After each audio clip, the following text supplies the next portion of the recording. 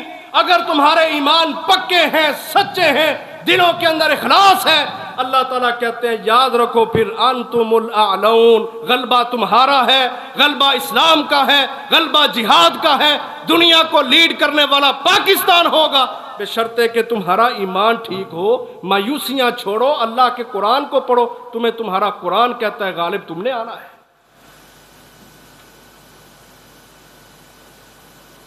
نماز میں ہم کیا پڑھتے ہیں؟ اللہ اکبر. قیام بھی اللہ اکبر کے ساتھ، آغاز بھی اللہ اکبر کے ساتھ، رکوع بھی اللہ اکبر کے ساتھ، سجدہ بھی اللہ اکبر کے ساتھ ہے نا سب کچھ. اور مانا کیا کہ اللہ سب سے بڑا ہے. گھر کے اندر جو بڑا ہوتا ہے نا، اگر وہ کام شام کر رہا ہے، اس کا کام سب کچھ ٹھیک ہے نا، تو کبھی بچوں کو مایوسی نہیں ہوئی. جتنی مرضی پریشانیاں آئیں، سخت حالات آئیں، مہنگائیاں ہو جائیں، بچوں کو یہ یقین ہے کہ میرا باپ زندہ ہے. جب تک باپ موجود ہے ہمیں پیسے، کپڑے، جوتے کی ٹینشن ہے کوئی نہیں. ہمیں ہمارا اسلام یہ عقیدہ دیتا ہے ان سب سے بڑا کون ہے؟ اللہ. اللہ اکبر.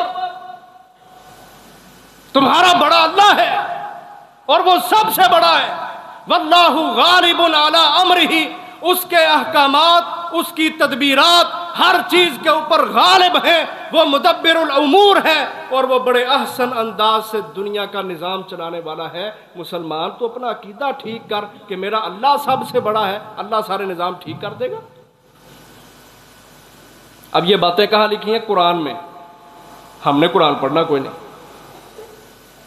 سوشل میڈیا پہ تو نہیں یہ لکھا ہوا کہ اللہ کی عظمت بیان ہو رہی ہو، توحید بیان ہو رہی ہو، اللہ تبارک و تعالیٰ کی صفات کی معرفت، اس کے اوپر کوئی درس، کوئی لیکچر، کوئی اس طرح کا ماحول بناؤ. یہ تو نہیں ہے. وہاں تو گند ہے، غلاظتیں ہیں، ننگ دڑنگ تہذیب موجود ہے، اور یہودیوں عیسائیوں کے کلچر، ڈیزائن اور فیشن یہ سب کچھ موجود ہے. اور مسلمان سوشل میڈیا دیکھ دیکھ کے اپنی جنسی خواہش کی تسکین کے پیچھے مرا جا رہا ہے اور اسلام کو چھوڑ بیٹھا ہے، جس کی وجہ سے آج مایوسیاں ہی مایوسیاں اور نکھار چہروں کے اوپر، لطافت طبیعت کے اندر اور مزاج کے اندر سادگی آتی کوئی نہیں.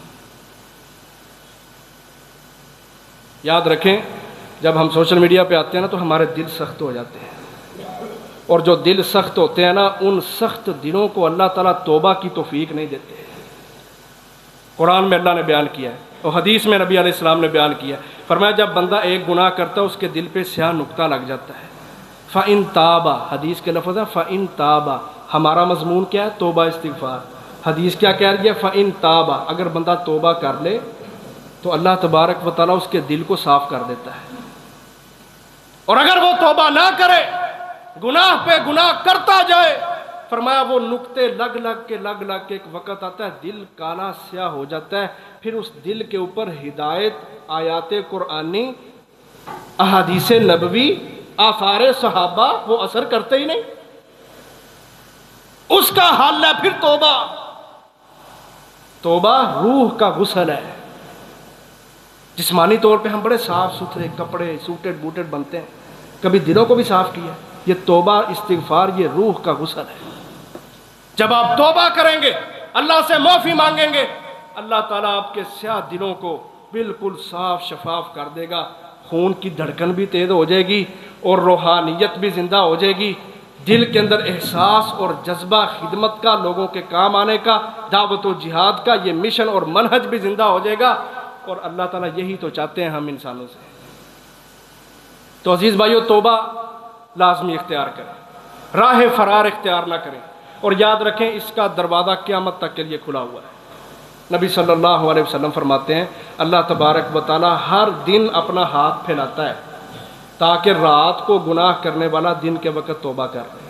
اور اللہ تعالیٰ ہر رات بھی اپنا ہاتھ اس طرح پھیلاتے ہیں تاکہ دن کو گناہ کرنے والا رات کو توبہ کر لے.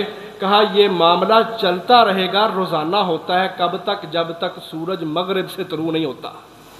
قیامت تک کے لیے توبہ کا دروازہ اللہ تعالیٰ نے کھول دیا ہے. پھر توبہ کریں، معافی مانگیں اللہ سے، اور توبہ میں سب سے پہلی شرط ہے شرمندگی۔ ہم دیکھیں کیا ہمیں گناہ کر کے شرمندگی ہوتی ہے؟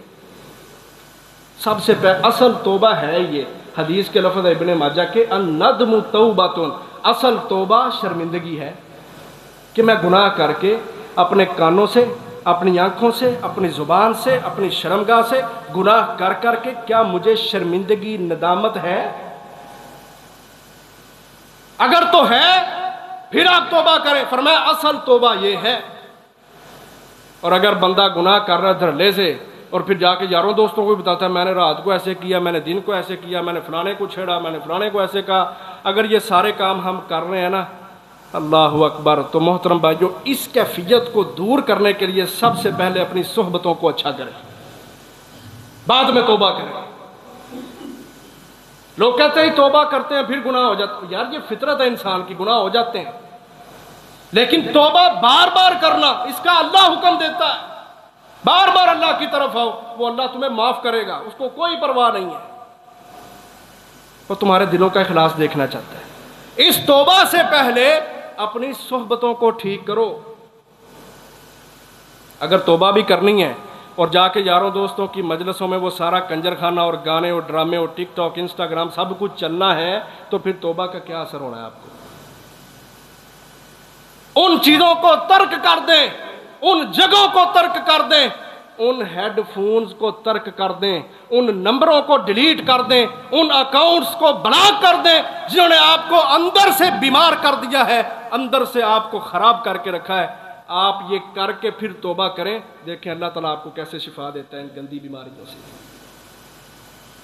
لیکن مسئلہ یہ ہے کہ ہم توبہ کرنے کے ساتھ ساتھ یہ ساری چیزیں چھوڑنا بھی نہیں چاہتے، یہاں سے پھر کام خراب ہوتا ہے۔ اللہ تعالیٰ کہتے ہیں بل یرید الانسان لیفجر امامہ، انسان جو کھوٹا ہے نا وہ یہ چاہتا ہے کہ اس کے آگے بھی جو گناہ والی زندگی ہے نا وہ چلتی رہے۔ آج موقع تھوڑا ملا تھا، کل زیادہ ملے گا، پرسوں اور زیادہ ملے گا، چوتھ اس سے اور زیادہ ملے گا۔ کہ انسان یہ چاہتا ہے کہ اس کی اگلی جو زندگی ہے وہ بھی گناہوں والی رہے، لیکن ہمارا رب ہم سے یہ نہیں چاہتا۔ اس لیے توبہ استغفار یہ لازمی اور ضروری امر ہے۔ اللہ کے نبی فرماتے ہیں التائب من الذنب کمن لا ذنب لہ، گناہوں سے پکی کھری توبہ کرنے والا ایسے ہو جاتا ہے جیسے اس نے کبھی گناہ کیا ہی نہیں۔ ان العبد اذا اعترف ثم تاب تاب اللہ علیہ، کا بندہ جب اپنے گناہ کا اعتراف کرتا ہے اللہ کے سامنے آ کے، یہ اعتراف ہی تو اللہ سننا چاہتا ہے۔ لیکن ہمارا مسئلہ یہ ہے ہم میں سے کوئی بھی اپنے آپ کو مجرم ماننے کے لیے تیار نہیں، لیکن اللہ نے اس پہ بھی پردہ ڈالا۔ اللہ کہتے ہیں تو لوگوں کو نہ بتا، تو مسجد میں آ کے مجھے بتا، وہ تیرا رب ہے نا، تیرا رازدان ہے۔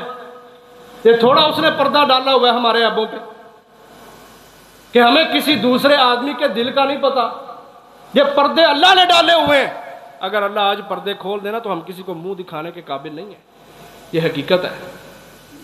وہ اللہ کہتا ہے میں تیرا رازدان ہوں، تو چھوڑ لوگوں کو، تو میرے پاس آ کے بس یہ کہہ دے کہ اللہ ہاں میں نے شرک بھی کیا ہے، کفر بھی کیا ہے، بدعات بھی اختیار کی ہیں، زنا بھی کیے ہیں، بدکاریاں بھی کی ہیں، چوریاں بھی کی ہیں، ڈاکے بھی مارے ہیں، حق بھی غصب کیے ہیں، بیٹیوں کے حق مارے ہیں، بیویوں کے حق مارے ہیں، بہنوں کے حق مارے ہیں۔ اعتراف کر اللہ کے سامنے آ کے، صرف اپنے گناہوں کا اعتراف کر لے، مان لے، ثم تاب اللہ علیہ، پھر اللہ سے معافی مانگ، اللہ تیرے سارے گناہ معاف کرے گا۔ لیکن جب بندہ اعتراف ہی نہ کرتا تو اللہ تعالیٰ کہتا ہے اس بندے کے اندر اکڑ ہے، حالانکہ اللہ کو پتہ گناہوں کا کہ اس نے یہ کیا ہے، لیکن بندہ جب اعتراف ہی نہ کرتا پھر اللہ دیکھتا ہے اس کے اندر اکڑ ہے، تکبر ہے، یہ بتانا ہی نہیں چاہتا، پھر اللہ تعالیٰ اس کو معاف بھی نہیں کرتا۔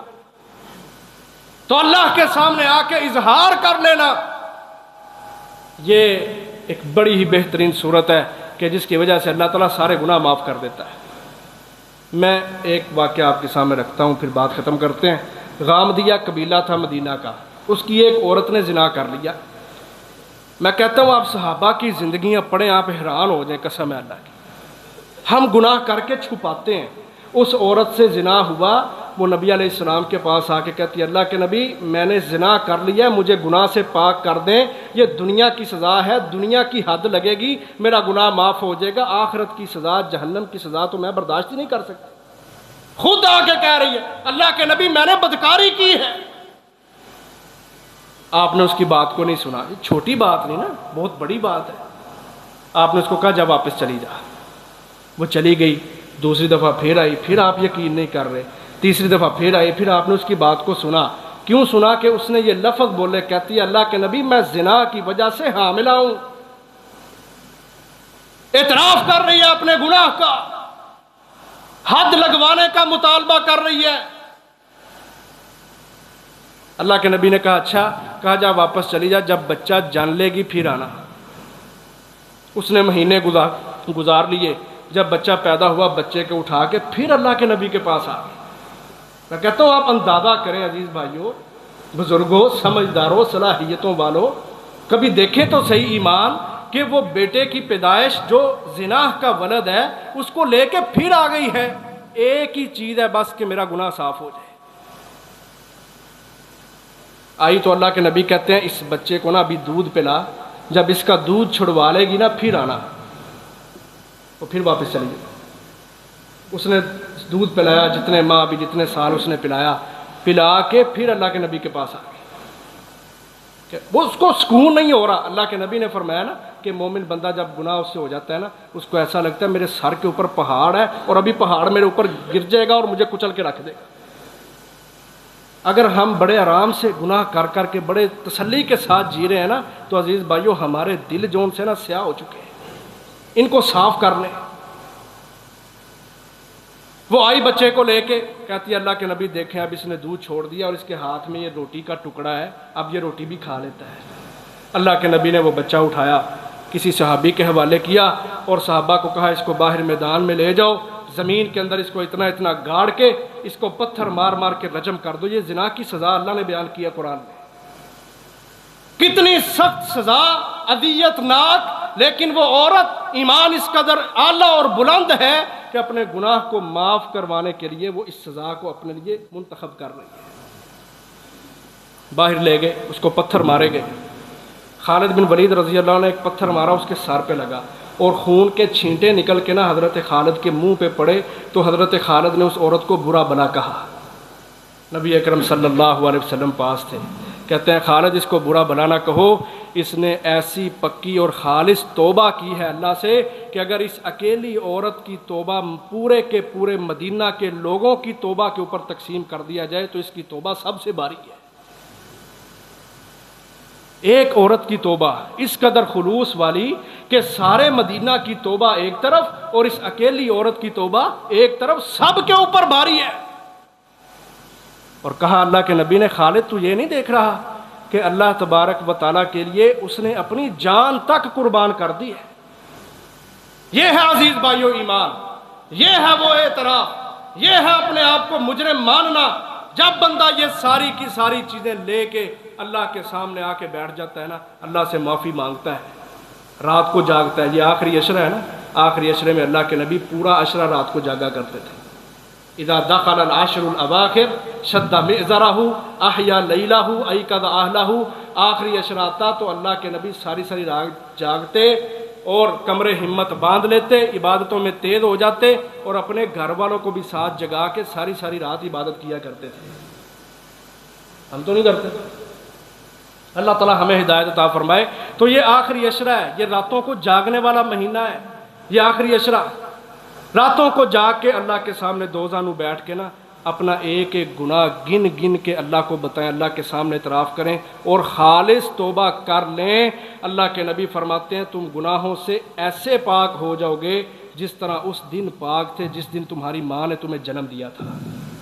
صغیرہ گناہ بھی معاف، کبیرہ گناہ بھی معاف. اور جب بندہ توبہ کر لیتا ہے نا پھر وہ اللہ کا محبوب بن جاتا ہے.